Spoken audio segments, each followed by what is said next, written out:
everything he's telling us is correct, and you come up with the same? Actually, some of the arguments that he's using and that I've used before have been successful at the Supreme Court with law offices that have been employed by. And yes, I've looked at it all. I say it's authentic. It's not some kind of wacky argument. It's just the problem is it's overwhelming to the government because if they look at this and they honestly deal with it like they should, it's going to reverse just about every conviction that there is, in the state. And even worse than that, now let's get into another issue. In 1866, the Congress ceded all the land in Clark County and the southern tip of Nye County to the state of Nevada. And the state of Nevada did what they were supposed to, and it was ceded. Okay? Now, the state of Nevada screwed up. They didn't, in the Constitution of the state of Nevada, it gives the constitutional boundaries of the Constitution. The physical boundaries describe the state of Nevada as the truncated Nevada. They didn't include Clark County and the southern tip of Nye County until 1985. So every person convicted before 1985 should be getting out of jail because the courts in Nye County, the district court in Nye County, or actually Pahrump, and the district courts in Clark County had no jurisdiction to even try those cases. They were unconstitutional courts. So all illegal. So all illegal. Now, I'm not the first person to discover this or argue this or whatever, but other people have that have been in prison.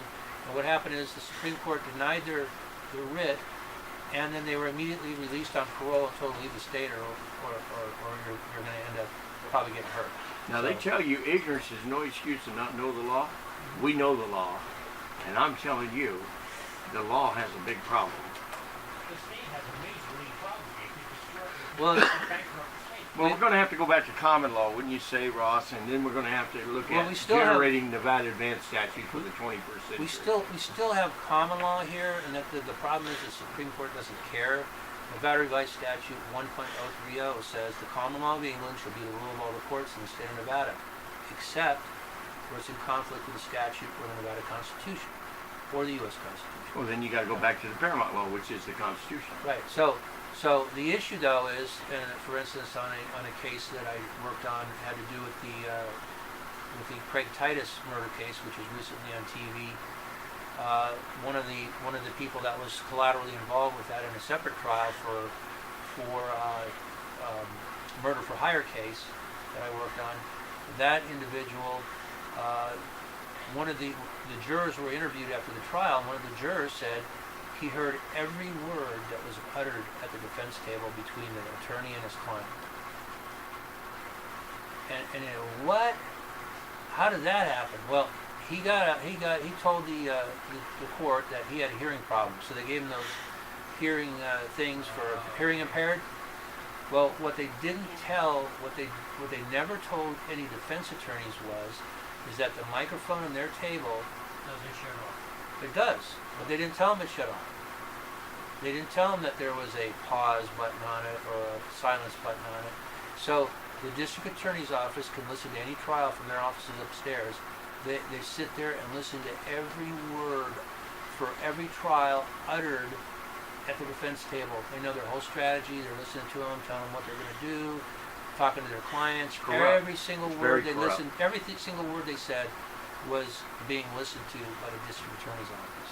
Now, what happened is the Nevada Supreme Court decided that when we found out the juror heard all this and he made a statement to a reporter, the reporter said, "Hey, I think this is a problem, And so he filled out an affidavit, and we went to court, and they said, "Nah, we don't care."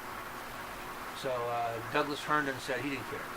So That's what the problem is. That they Oh, incidentally, Herndon was my judge Right. and stopped the hearing and everything with the DA. They sent me back to the holding cell. They whipped up a whole new crime. They whipped up this whole new crime, and I'd never been arrested or convicted or indicted for it. And then they whipped up an amended indictment and said, "Oh, well, we know it's got deficiencies. You just signed that and proved that." but he was ready to go when he went in there. Yeah, it was all ready to go when I went back in. Everything filled out and ready to go. Just sign here. And his How long did that take? A couple of minutes? That's all. And his stellar attorney already knew about it before he went in Sure there. they Didn't tell did. him a thing. Yeah. And he He was was a a former former- deputy DA. Former deputy DA. And he's paid by the DA's office anyway. And he was the deputy DA that prosecuted the murder for hire case that I worked on. Amazing. And he brought in a witness at the last minute that testified to something that was never in any of the reports, and that totally destroyed his defense. And they said, yeah, well, stuff happens. So I just purchased the CD, and I took it to some lawyers, and Jim Jimison, who is the attorney for Steve Wynn, they've taken my case on contingency for malpractice against the lawyers and their insurance company. I can't elaborate too much on that, Now, but we got the CD, and it's Down unbelievable. to 2 minutes. okay, we got a couple of minutes. I want to give these listeners some little information. The gentleman called earlier, said he did everything. He went to the Supreme Court. You can't stop there. You've got to go to the Judicial Commission and file complaints. You've got to go to the state bar. If you can prove these people lied and did things, misrepresented the facts to the court, go to the state bar and file all that information, file complaints against them. They hate complaints. And the other thing is, if they're prosecutors or if they're judges, go after their insurance companies, after their bonds. If you can prove a prima facie case that they lied and misrepresented the facts, you can file a claim against their bond for violating their oath of office. You're never going to get the courts to admit that they violated their oath of office. You got to sue them in federal court, go after their insurance companies in federal court, where the federal judges, they really just don't care. They're there for life. They'll order arbitration and settlement discussions, like they did me. That's what I'm in right now. That's why I went with a federal complaint, because I was going nowhere. I was spinning my wheels here. So those are the two things, and the other thing is band together, get together. Sometimes some people have study groups and just read everything. I read everything.